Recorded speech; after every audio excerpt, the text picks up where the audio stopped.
So, when you talk about a country being rich, what do we really mean? Is it just about having a giant economy? Or is it something more personal, something that affects the average person? Today, we're going to dig in and map out the world's wealth to figure out what it actually means for a country to be prosperous. All right, let's start with a little puzzle. On one hand, you've got this economic giant, a massive nation with a $17 trillion economy.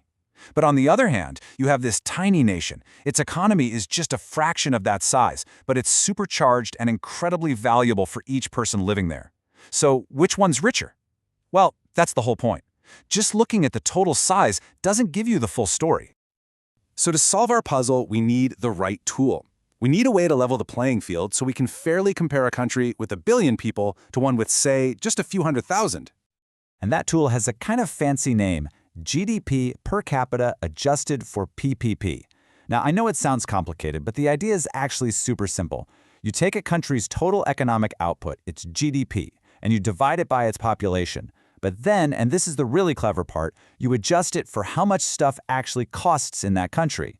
Because $1 in one place might buy you a lot more than $1 somewhere else. This metric figures that out. So let's break it down. Simple version. Step 1. You figure out the size of the whole economy. Step 2. You divide that economic pie by everyone in the country. And finally, step 3. You adjust each person's slice of the pie based on what they can actually buy with it locally. And just like that, you have the fairest way to see how well off the average person is anywhere in the world. Okay, so now that we've got our secret weapon, this special metric, we can finally answer our question. It's time for the official countdown of the world's richest countries. Kicking off our list at number 5, it's Switzerland. They're clocking in with an incredible $94,830 per person. Just think about that for a second. So, what's Switzerland's secret? Well, it's a true powerhouse of stability. It's a global leader in banking and finance for sure, but it's also home to those super high-value exports like pharmaceuticals and, of course, luxury watches. All that stability just attracts a ton of foreign investment.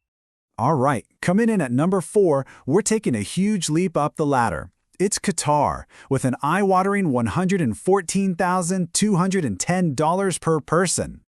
Qatar's story is all about what's under the ground. It's sitting on one of the world's biggest reserves of natural gas and oil. But here's the kicker. It's a tiny population.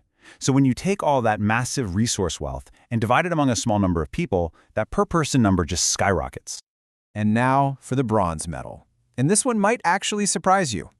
At number 3, it's Ireland, with a staggering $133,890. So how did the Celtic Tiger get all the way up here? Honestly, it's a masterclass in economic strategy. Ireland basically rolled out the red carpet for the world's biggest tech and pharma companies, offering low taxes to make it their gateway to Europe. That move completely transformed its economy. Our runner-up, and it was practically a photo finish with Ireland, is the global hub of Singapore. We're talking $133,730 per person. Singapore is just a testament to what incredible planning can do. It's built its massive wealth by becoming an absolutely critical hub for global finance and shipping. Add in a super pro-business environment and a relentless focus on innovation, and yeah, you get one of the richest countries in the world. And now for the top spot. The wealthiest country on planet Earth per person is a tiny nation nestled right in the heart of Europe. Number 1 is Luxembourg, with a mind-blowing $143,300. So why Luxembourg? Well, it boils down to one word: finance. It's the undisputed capital of private banking and investment funds for all of Europe. They've mastered managing wealth, and that attracts skilled professionals from all over the globe. Then, they use that immense income to provide amazing public services for their citizens.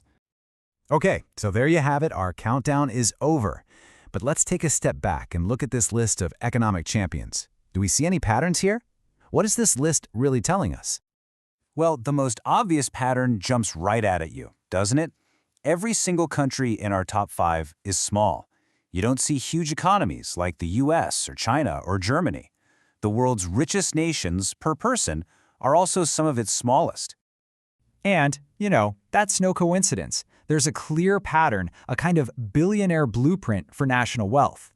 So let's decode what these ultra-wealthy nations all have in common.